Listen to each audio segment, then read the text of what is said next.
Hi friends, welcome to Homemaker's Dreams. എരിവുള്ള കുരുക്കളുണ്ടാവുന്ന ഔഷധ ഗുണമുള്ള ഒരു പടർപ്പൻ സസ്യമായ കുരുമുളകിൻ്റെ കുടുംബത്തിൽപ്പെട്ട തിപ്പല്ലിയെക്കുറിച്ചാണ് ഞാനിന്ന് പറയുന്നത്. പിന്നെ ഒരു കാര്യം, ഹോംമേക്കേഴ്സ് ഡ്രീംസ് സബ്സ്ക്രൈബ് ചെയ്യാത്തവർ ഒന്ന് സബ്സ്ക്രൈബ് ചെയ്യണേ. ബെല്ലൈക്കൺ പ്രസ് ചെയ്യാത്തവർ അത് പ്രസ് ചെയ്യാൻ മറക്കരുത്. ഔഷധ സസ്യങ്ങളുടെ രാജകുമാരി എന്നാണ് തിപ്പല്ലി അറിയപ്പെടുന്നത്. പിപ്പല്ലി എന്ന് വിളിക്കുന്ന ഇതിൻ്റെ ശാസ്ത്രീയ നാമം പിപ്പർ ലോങ്ങു എന്നാണ്. ഇംഗ്ലീഷിൽ ലോങ് പെപ്പർ എന്നാണ് അറിയപ്പെടുന്നത്. സംസ്കൃത രൂപമായ പിപ്പല്ലിയിൽ നിന്നാണ് മലയാളത്തിലെ തിപ്പല്ലി രൂപപ്പെട്ടത്. കുരുമുളകിൻ്റെതിനോട് സാദൃശ്യമുള്ള ഒരു സസ്യമാണിത്. ആൺപൂക്കൾ പെൺപൂക്കളും വെവ്വേറെ ചെടികളിലാണ് ഉണ്ടാകുന്നത്. ആൺചെടിയിലെ തിരികൾ നേർത്തതും 3 ഇഞ്ച് നീളമുള്ളതുമാണ്. 1 to 1.5 ഇഞ്ച് നീളത്തിൽ തടിച്ച് പെൺതിരികളാണ് ഔഷധാവശ്യത്തിന് ഉപയോഗിക്കുന്നത്. ഹിന്ദു പുരാണങ്ങളിൽ പാലാഴി മദന സമയത്ത് അമൃതിനൊപ്പം പൊന്തി വന്നവയിൽ തിപ്പല്ലിയും ഉണ്ടായിരുന്നു. തിപ്പല്ലി സ്ഥിരമായി കഴിക്കരുതെന്ന് ചരകൻ പറയുന്നു. പിപ്പറൈൻ എന്ന കെമിക്കൽ ക്യാൻസർ സെൽസിനെ നീക്കം ചെയ്യും എന്ന് കണ്ടെത്തിയിട്ടുണ്ട്. ആന്റിസെപ്റ്റിക്, ആന്റിബയോട്ടിക്, ആന്റിസ്പാസ്മോഡമിക് ഗുണങ്ങളുള്ള ഒന്നാണ് തിപ്പല്ലി.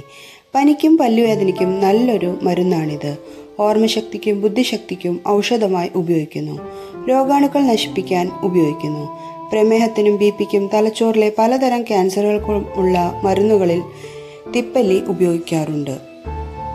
കൃഷിരീതി: കുരുമുളക് വള്ളി പോലെ തന്നെയാണ് നടുന്നത്. നല്ല നീർവാർച്ചയുള്ള മണ്ണിലാണ് നടുന്നത്. നല്ലവണ്ണം പരിപാലിച്ചാൽ തിരികൾ 8 to 10 മാസം കൊണ്ട് തിരിയിടൽ തുടങ്ങും. കായ്കൾ പഴുക്കുമ്പോൾ പച്ച നിറം മാറി കറുപ്പ് നിറമായി മാറുന്നു. ഈ സമയത്താണ് വിളവെടുപ്പ് നടക്കുന്നത്. വിളവെടുത്ത കായ്കൾ സൂര്യപ്രകാശത്തിൽ ഉണങ്ങുന്നു. ഈർപ്പം കടക്കാത്ത പാത്രങ്ങളിൽ തിപ്പല്ലി സൂക്ഷിച്ചു വച്ചാൽ വളരെ നാളുകൾ കേടുകൂടാതെ ഇരിക്കും. ഔഷധയോഗ്യ ഭാഗം: വേരും കായും. പാകമായ കായ ഉണക്കിപ്പൊടിച്ച് ഉപയോഗിക്കാവുന്നതാണ്.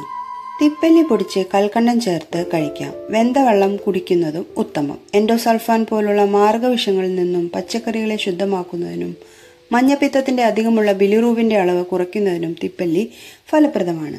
പനിക്ക് തിപ്പല്ലി കൊണ്ട് ചൂടുള്ള സൂപ്പ് ഉണ്ടാക്കുക. ചുക്ക് കുരുമുളക് തിപ്പല്ലി കൊണ്ടുള്ള ചൂടുള്ള കാപ്പി ഉണ്ടാക്കുക ഫലപ്രദമാണ്. ചുക്ക് കുരുമുളക് തിപ്പല്ലിയാണ് ത്രികടുവിലെ ഒന്നാണ് തിപ്പല്ലി. പല്ലുവേദനയ്ക്ക് ഉപ്പുവെള്ളം കവിൾ കൊള്ളുന്നതിന് പകരം തിപ്പല്ലിയും ഉപ്പും വെള്ളവും അരച്ച് വേദനയുള്ളിടത്ത് 1 മണിക്കൂർ വയ്ക്കുക. ചുമയ്ക്ക് തിപ്പല്ലി നെയ്യിൽ വറുത്ത് പൊടിച്ചത് ശക്തമായ ചുമയ്ക്ക് ആശ്വാസം നൽകുന്നു. ഛർദിക്ക് നിൽക്കാതെ ഛർദിൽ ഉണ്ടാകുമ്പോൾ തിപ്പല്ലി പൊടിച്ചത് മാതളനാരങ്ങ നീരും തേനും കൂടി ചേർത്ത് കഴിക്കുന്നു. വയറ്റിലെ അസ്വസ്ഥതയ്ക്ക് തിപ്പല്ലി പൊടി ശർക്കര ചേർത്ത് കഴിക്കുന്നത് വയറ്റിലെ അസ്വസ്ഥതയ്ക്ക് നല്ലൊരു പരിഹാരമാണ്. ഈ വീഡിയോ നിങ്ങൾക്ക് ഇഷ്ടപ്പെട്ടെങ്കിൽ ലൈക്ക് ചെയ്യുക, ഷെയർ ചെയ്യുക, സബ്സ്ക്രൈബ് ചെയ്യുക.